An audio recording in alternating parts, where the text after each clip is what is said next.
Кыргызстанда алгачкы тарыхый сериал «Кара кыргыз» тартылып бүттү. Бир эле биз эмес, элдин баары күткөн Кара кыргыз долбоорун расмий түрдө аяктадык.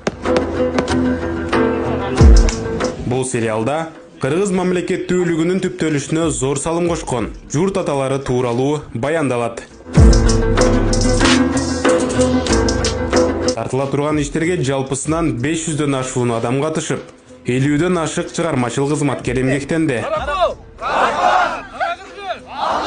Сериалга Кыргызстан менен катар Казакстандан дагы белгилүү актерлор келип, өз ролдорун аткарышты. Тасма Ысык көлдүн Балыкчы, Каракол, Жети-Өгүз райондорунда, ошондой эле Бишкек, Кара Балта жана Нарын облусунун Жумгал районунда тартылды. 2 айга созулган тартуу иштери аяктап, учурда монтаж процесси жүрүп жатат. Көрүүчүлөр Кара кыргыз сериалын ушул жылдын ноябрь айында мамлекеттик телеканалдардан жана Этномедиа онлайн кинотеатрынан көрө алышат.